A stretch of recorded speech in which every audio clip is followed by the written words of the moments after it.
இந்த கெட்டப்னால உங்களுக்கு வந்து எனக்கு இவ்ளோ இதெல்லாம் கிடைக்கும்னு நான் எதிர்பார்க்கவே இல்ல. ஆனா இதெல்லாம் கிடைச்சுச்சு. இந்த பாராட்டு, புகழ தாண்டி, பணத்த தாண்டி வேற ஏதாவது சில விஷயங்கள்லாம் உங்களுக்கு கிடைச்சுச்சுங்களா? அதாவது கலைஞன்னாலே ம். அவன் கஷ்டத்துல தான் இருப்பான். கடவுள் அப்படிப்பட்ட ஒரு பெரிய ஒரு ஒரு சாபத்த குடுத்துருவாரு. எந்த கலைஞனும் பாருங்க, ஒண்ணா மனசால கஷ்டப்படுவான். இல்லன்னா பொருளாதாரத்துல கஷ்டப்படுவான். கஷ்டம் இல்லாதவன் கலைஞனே கிடையாது பாத்தீங்கன்னா. அந்த மாரி எனக்கு வந்து வறுமை அப்படிங்கிறது ஐயாவோட சாரோட கெட்டப் போட்ட பிறகு தான் வறுமை போச்சு.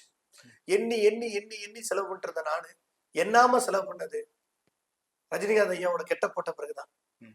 நாளைக்கு என்ன, நாளைக்கு என்ன, நாளைக்கு என்ன அப்படின்ட்டு பணம் கிடைக்குமா, கிடைக்காதா, நடக்குமா, நடக்காதாங்கிறது இவரோட கெட்டப் போட்ட பிறகுதான் அடிப்படை தேவைகளே நான் பூர்த்தி செய்ய ஆரம்பிச்சேன். அவருக்கு அவரோட கெட்டப் போட்ட பிறகு எனக்கு எல்லா நல்ல விஷயமும் வாழ்க்கையில் நடந்துச்சு.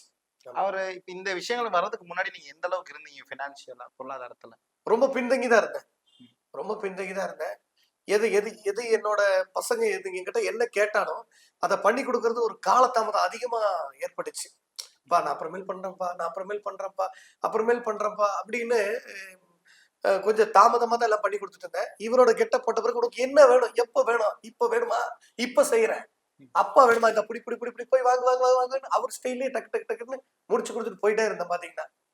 பட் அதுக்கு முன்னாடி வரைக்கும் கொஞ்சம் பண்ணி குடுக்க முடியல என்னால.